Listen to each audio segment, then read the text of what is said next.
Hi, everybody. My name is Dr. Yolanda PA, and I am the founder of PA and Associates Consulting Group. This is the very first of my weekly convos that I will be posting on YouTube. And I really wanted to take some time to talk about social emotional learning. This month, my company will be talking about SEL the entire month. That will be our focus. Aside from all of our products and services that we offer, we'll really be touching base with you about the importance of SEL. And we have some really good things that are coming down the pipeline that I can't wait to share with you.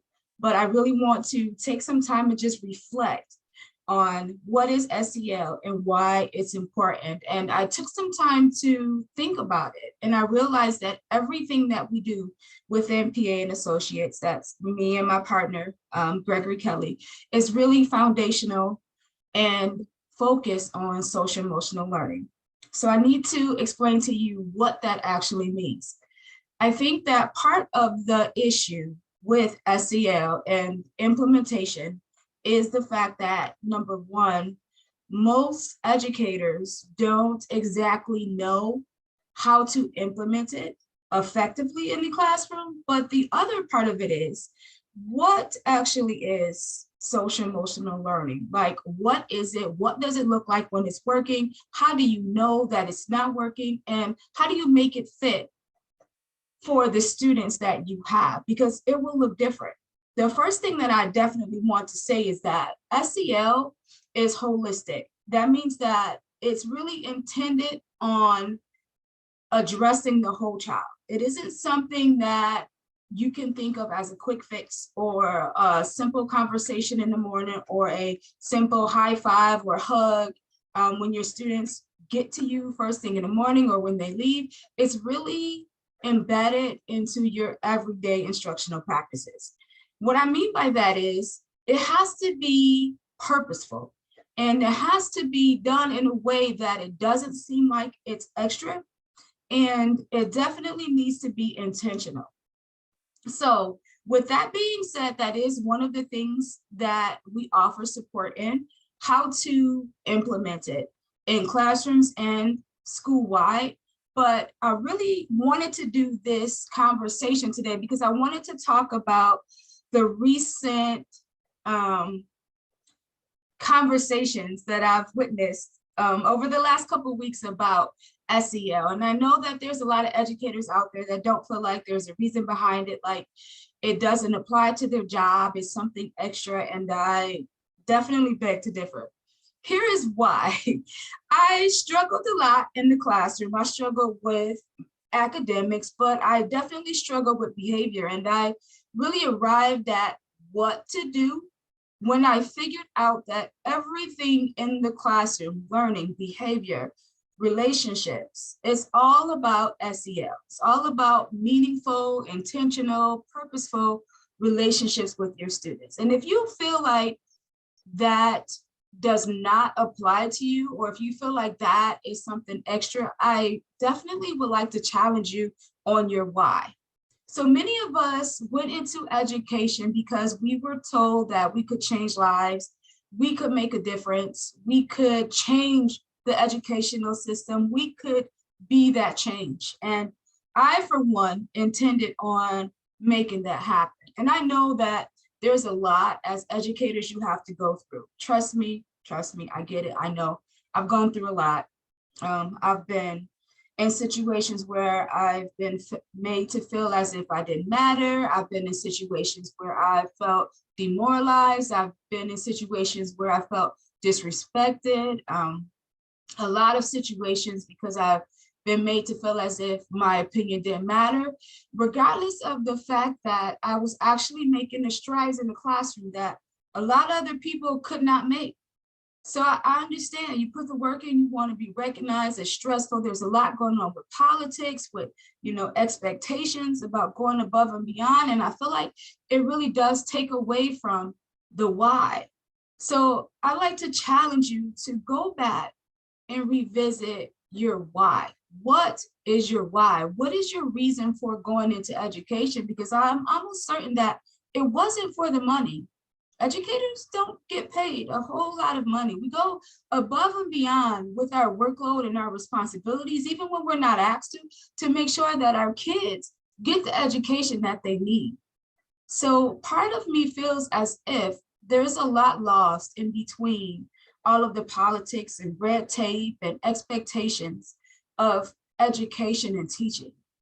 Because I feel like when you get to the heart of it, it is really based on relationships and the impact that you want to have in the classroom. And if you're one of those people and you can say, oh, I can, debate you on that, or I don't agree with you on that, that's fine. But I also will also like to ask you to go back and look at your why, and then think about what you're currently doing in the classroom. Is it the best outcome that you could possibly get with your students? And I really want to make it clear, this conversation is not for just any educator.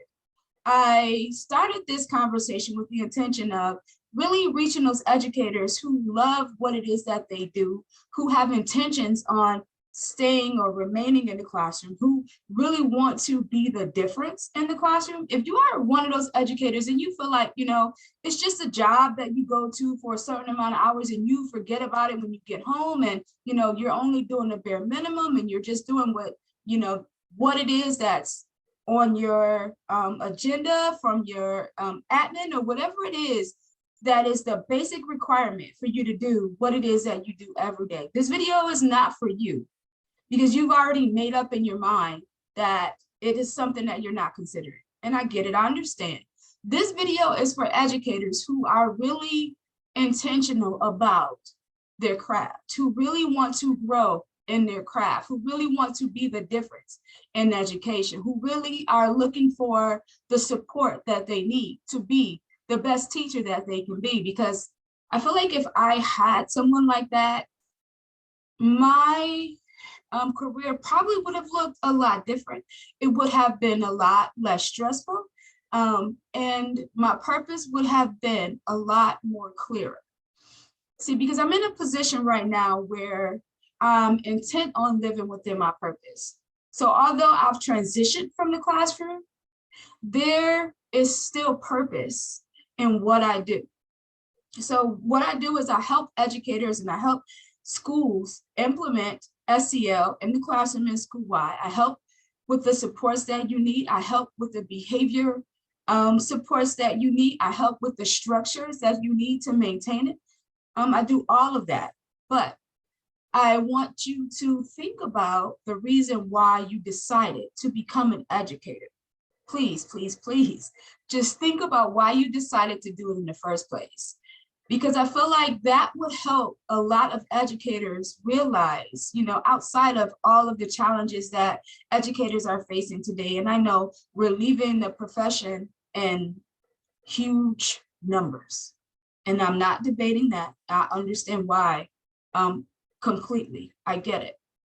But I beg to differ in the fact that I did not leave the classroom because of my students. I did not leave the classroom because I did not love what I did. I did not leave the classroom because I didn't believe in teaching.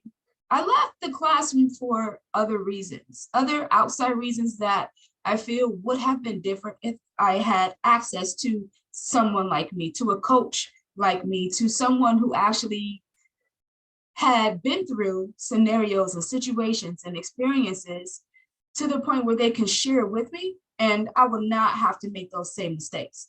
So today's conversation is to challenge you to think about your why. What is your why? Why did you decide to get into education? What is your heart telling you about what it is that you do? And when it comes to SEL, I know that it seems impossible. I know that it seems very tiresome. I know that it could come to you and seem as if it's extra, but it really isn't. And I am telling you that it can be done and it can be weaved into your everyday instructional practice. And I'm telling you that you will get results. If you are tired of going home stressed out every day because of the behaviors that you're experiencing in the classroom, if you have students that are challenging you, that you feel are impossible to reach, if you are spending more time dealing with behaviors than what you are on instruction, SEL is the way out. And I can definitely tell you how it's done. So today, I challenge you again to think about your why. I challenge you to think about the different ways that you can make a difference through social emotional learning in your classroom. And if you feel as if it is something that you would like to explore, to definitely, I'll leave my links down in the comments below. Definitely reach out and let me know. And like I said, this is the first in my many weekly convos about education. And one of the things that I try to do is to make sure that it's authentic. So if you see anything from me, it's not going to feel superficial. I'm not going to sugarcoat anything. I'm not going to present it in a way that, you know, is less, I don't know what I want to say about that, but it's going to be how I feel. It's going to be relevant. It's going to be applicable. It's going to be something that you can apply to teaching. So that's what you'll get from me. You'll get authenticity, and you'll often get a challenge like today. What's your why? Let me know in the comments.